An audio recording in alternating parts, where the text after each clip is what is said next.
Hi everyone, welcome back to Wander Freely. My husband Chris and I have been living full-time in our RV for 9 months now. And what you may not know is that when we started our journey, neither of us had spent one single night in an RV. So, adjusting to RV life, we were just making guesses as to what we might need, what might help us, and looking at our own personal preferences in how we wanted to renovate our RV. So we purchased a used fifth wheel. It's, how many feet is it, Chris? About 26 feet. About 26 feet. So we wanted to go a little bit smaller. And when we did that, we knew we wanted to go used because two reasons. One, it's way cheaper. And we wanted to buy ours outright and not owe any payments on our living situation while we were traveling, and also because we knew we wanted to renovate it. We've renovated several of our homes that we've lived in through the years, and we've redone kitchens. We've done a lot of that kind of work. Chris has a background in the construction industry, and I just kind of help him out, so it works out really well. So we knew we wanted to renovate it, so what's the point in buying a new one if you're going to change most of it anyway? So one of the big items for me was if I was going to be in an RV full time, having never even spent a night in one, my biggest issue was the laundry situation. I did not want to be spending a whole lot of time at a laundromat or even at the campground sitting where they do the laundry. I had no concept of how that was going to go, and I didn't want to be stuck or trying to find places and planning our route according to our laundry. So I told Chris that one thing that might make or break the trip for me was having a washer and dryer on our RV. Now, as you know, ours is a little bit smaller than most people's. It's still plenty big for us, but most people have 30 feet or longer for a fifth wheel, so ours is a lot smaller than that.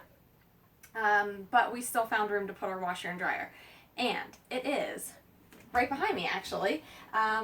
This used to be an entertainment cabinet. We ripped the whole thing out and started from scratch. So we basically planned it around, we picked the washer and dryer that we would use and planned the space around the washer and dryer.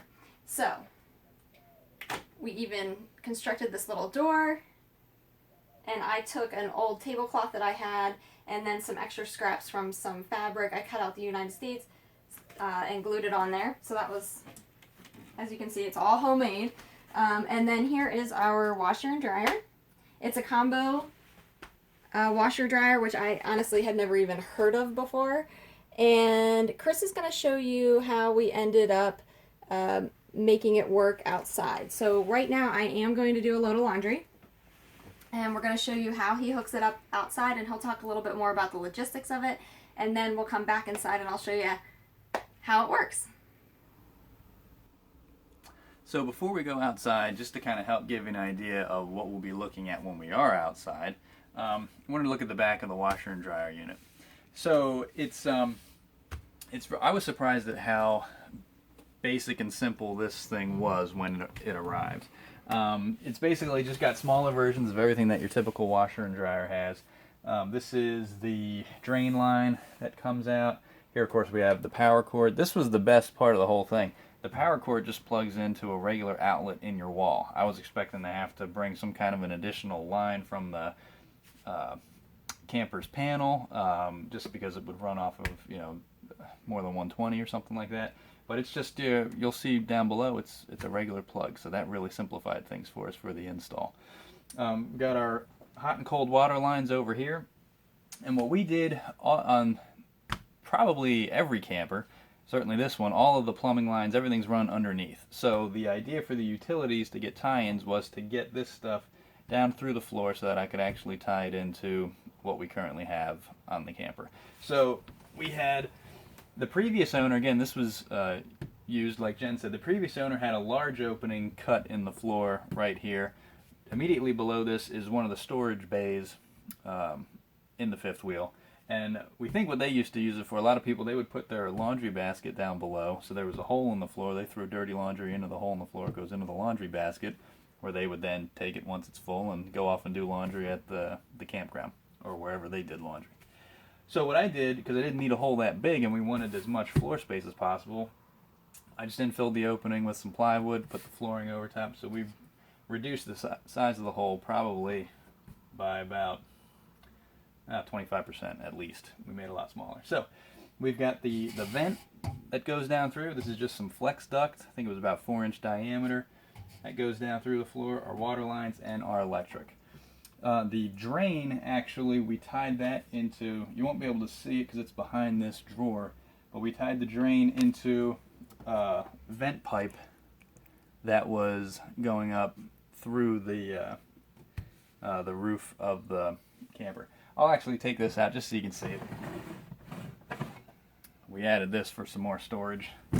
When Jen's clothes wouldn't all fit. Yeah, which was pretty much immediately. So anyway, so this is a little unorthodox, but it works. I mean, normally a vent line is used for venting, and this still is a vent line, but this ties into the main sanitary pipe that is down below. This is the vent for the black water tank. So when the washer dryer pumps out the water, we just put in a typical Y connection here. It dumps the water in, which goes right down into the black water tank, and then it's into the camper sanitary system. So it was a really easy way. We didn't have to run extra line or anything to tie in the drain. So that simplified it too. That kind of all played into, when we were planning this, where we wanted this thing to go for the best ease of installation. So that's that. So we'll go outside now, but this should make a little bit more sense because you're going to see all these things coming down through the floor. This just helps you to understand where they came from. Okay, so this is the compartment that we use to access all of the laundry stuff that we need to. So anytime we want to do a load, come out here. So here's where we have the stuff coming down through the floor that I was talking about inside. Here's our vent. Here's our 2 water lines, and here's the plug. Now the water lines, of course, they're just connecting over here. I don't know if you can see, back in here we've got a hot water connection and a cold water connection. That was the most involved part of the install. We just tapped into a hot and cold water line that was on the other side of the camper, and I brought these lines over, put in shut-off valves, and basically provided the new location for the washer dryer hoses to actually hook into. So that's what you see here, backing out. So the vent, all we do is we just pull this out. Again, this is just the flex coming down. I just threw one of these guys on here just to keep back as much of the lint as possible from blowing out. That just extends like so. Here is our plug from the unit, and what I have here, you have some options. You could just plug this thing right into an outlet in the camper, and we've done that. When you do that, of course, you're taking more of the, this thing has a 30 amp power supply, or plug. And as soon as you plug this guy in, you're taking about 11 or 12 amps out of that. So anytime you have an exterior plug to use, you want to use it, because then you don't have any concern about blowing a fuse or tripping a breaker inside. So what we do, normally most power poles, and I'll show you, they have, along with your main 30 amp hookup, they also have an extra outlet that you can use. So that's what we use typically. So I've got in here an extension cord that we do this, and then we pull out, and we just go plug this guy into the power pole.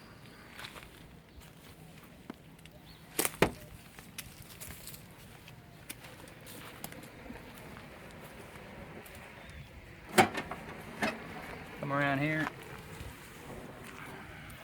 So here's the main 30 amp line for the camper. Of course, that's plugged into the 30 amp circuit. Here's our extra outlet right here. So we make sure the breaker's off. Plug that in, flip the breaker on, and we've got power to the washer dryer.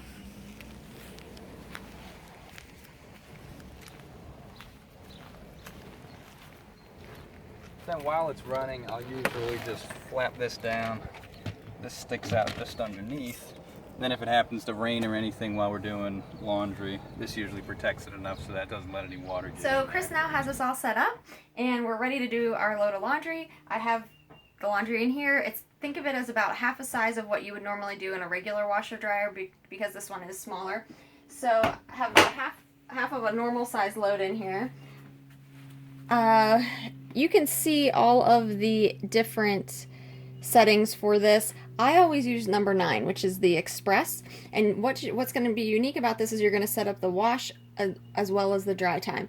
This does come with a manual. Obviously, you can go through the manual and decide how you want to do it. I just wanted to give you the tips on what I found have been the best for us. So I use 9 and then I dry for 40 minutes. And the reason I do that is because it gets it mostly dry but not the whole way. Because it is a smaller washer and dryer, it does have a tendency, the drum itself is smaller, and it does have a tendency to wrinkle clothes more. I don't iron. I didn't even iron really all that much in my regular home. I definitely don't iron on the RV. So you're just learning all my secrets now. But so I try to take them out a little bit early and let them dry. One thing, I'm actually the type of person, I loved to hang my clothes outside. I always did that. I didn't use our dryer except for in the very, very cold winter months before we moved into the RV. But campgrounds do not let you do that. It is very, very rare to be able to hang your clothes outside, so keep that in mind. You won't have that option. So it's all set. I'm just going to add laundry detergent, which I make myself, and maybe I'll probably share that recipe at some point because it is great and it uses Castile soap. So laundry detergent goes in the middle. You can use fabric softener here, bleach or any pre-wash type stuff you can also do. And then I have everything set, so my wash, my dry time, I hit start, and that's it. But when it's finished, it will be dried for the 40 minutes and everything. You do not have to do anything to get it to switch over to the dry cycle. It will do that automatically. So, now I'm going to close this up. Other than the fact that once it gets to the spin cycle, there'll be a little bit of time there where you can feel it will shake the RV. But honestly, that's just part of this life. And even like if I'm sitting somewhere and Chris is walking back and forth, I can feel that too. So it's part of the lifestyle, and I hope you enjoyed the video. Hope that this is helpful and gave you good information, and we will see you next time.